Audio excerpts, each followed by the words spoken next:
From there, ladies and gentlemen, we have our TMJ, so our temporomandibular joint radiography. These x-rays are they can be very difficult to examine because of the multiple adjacent bony structures that are around the temporomandibular joint. Okay, so from there, sometimes you do find that the articular disc and other such soft tissues of the TMJ, they cannot be examined radiographically, and as a result, we may have to find ourselves making use of special imaging techniques such as MRIs that can be used just to better assist in terms of viewing said structures that I had mentioned just now. And then from there, radiographic projections of this TMJ can then be used to show the bone and the relationship of the jaw joint. Okay, so from there, essentially, I think let me just touch on this quickly.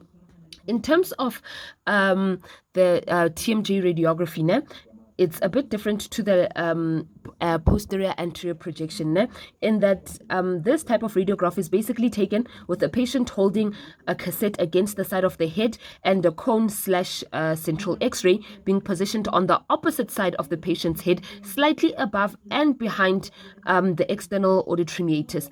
So sometimes positioning devices can then be used just to assist in correctly aligning the head for the x-ray, and then the radiograph can be taken with the patient's mouth open or closed, because sometimes you end up with instances where the patient's or this radiograph is taken with the patient's mouth open, especially if the patient has undergone trauma.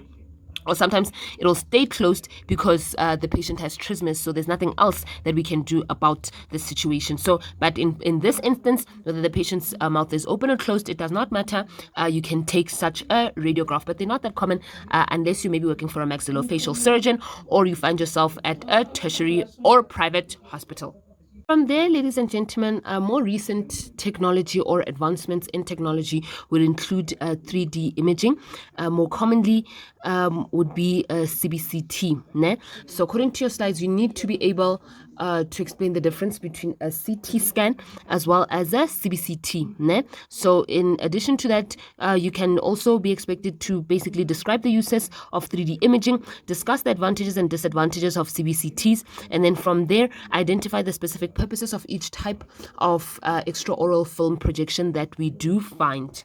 Okay, so with this slide, it basically just explains to you guys how a CBCT works, because it does also form part of 3D imaging. So with the CBCT, you have an X-ray cone beam that is aimed at a solid-state flat panel detector that covers the desired image volume in a single scan. So a cone beam, or this cone beam, it shows hundreds of isotropic images of the patient from different positions around the scan rotation.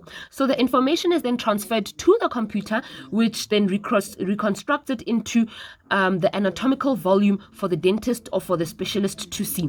The measurements and the information gathered by this cone beam are dimensionally accurate as well as detailed.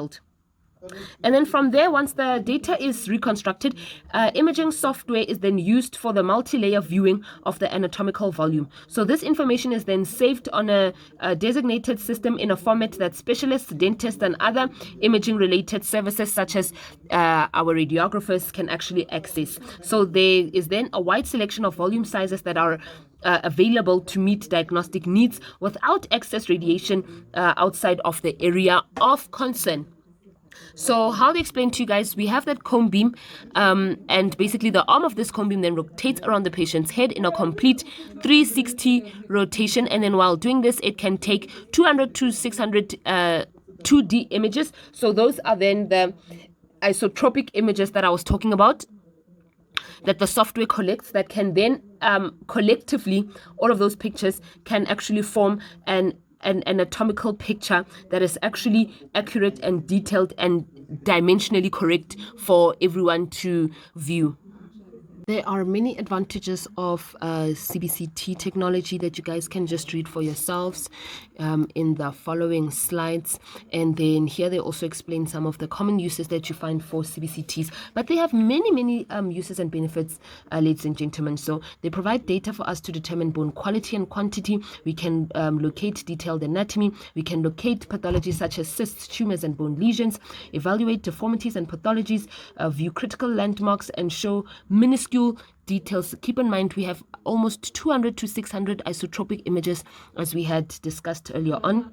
We allow for accurate planning and measuring of dental implants, to plan virtual orthodontic surgery, to evaluate TMD and TMJ diagnosis and analysis. We can produce and complete partial 3D facial photos.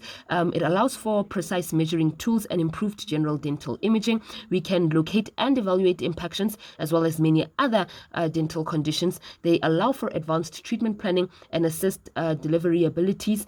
And we have then software that has been designed to make custom precision surgical guides, virtual models, and laser generated resin models. We can even assess or do spinal studies, and then as well as airway assessments. So now in the following slide, it just shows you an example of a 3D CT scan, like I had just mentioned before, that it just allows you to produce and complete partial 3D facial photos. So this would then just be an example. So this is essentially what we do get as a result of CT scanning, or 3D imaging rather. So that's essentially what we find, or what CBCTs are all about. So we have a cone beam that is directed to the patient. It rotates around the patient. It takes 200 to 600 isotropic images that are nice thin slides or sheets that then get transferred to a computer under a designated program, which then everyone can just use to access, and then we can either evaluate the patient holistically or look up a group of images or a couple of images to actually find or locate whatever it is that we're looking for. So just to recap, ladies and gents, extraoral images may be obtained using film-based or digital systems, but that we've already covered earlier on in the lecture. And then from there, they provide images of larger areas such as the skull and jaws. But those are not the only regions that we may have to take x-rays of, even in a dental context. So this is just one example. So this is a hand wrist x-ray. So this is essentially used as a helpful way to decide the patient's skeletal age, or even the skeletal maturation of a patient. So with hand wrist x-rays, we essentially seek the knowledge of the patient's skeletal maturation and stage of growth of the patient. And this is very important in terms of orthodontic treatment to essentially plan efficient orthodontic therapy. So over and above, this x-ray is used for growth prediction, but then the main disadvantage is that it exposes patients to extra radiation. Above all, ladies and gentlemen, if you can see in the following slide, we have that hand wrist x-ray that I was just talking about. So this x-ray essentially helps in estimating the skeletal age of the bone for determining the physical maturation status of the child. So the idea is that this region is made of several small bones, which is about, if we go back to the previous slide, about 27 small bones, as well as the distal ends of 2 long bones, being the radius and the ulna. So the development of these bones from the appearance of calcification centers in the epiphyseal plates, as you can see, check there over at number 4, the closure occurs throughout the entire postnatal growth period, and therefore it provides a useful means of assessing the patient's skeletal maturity. So basically, from those distal ends of our epiphyseal plates, we can just monitor the patient's growth maturation. As you can see, this is the patient at 1 year 3 months. Obviously, then they become longer. The epiphyseal plates close as the patient gets older, and so on and so forth. And here's a patient's hand wrist x-ray at the age of 17. This is mainly used by orthodontists, not really quite common. Like I mentioned before, the main disadvantage is the extra exposure to more radiation, which is what we're trying to avoid. But that's essentially a wrap when it comes to extraoral examination. So this is just another slide. It shows a patient pre-treatment as well as post-treatment.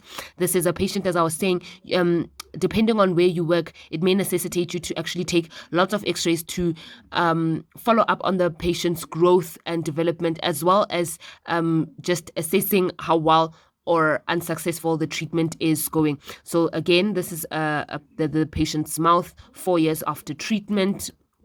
And then from there, that's basically a wrap, ladies and gentlemen. If you have any questions for me, please do not hesitate to send me an email. I do get your emails. I do respond to them. Or alternatively, if you feel like my email is a long story, you can just comment below on our channel. You can just ask me questions. I will not hesitate to reply.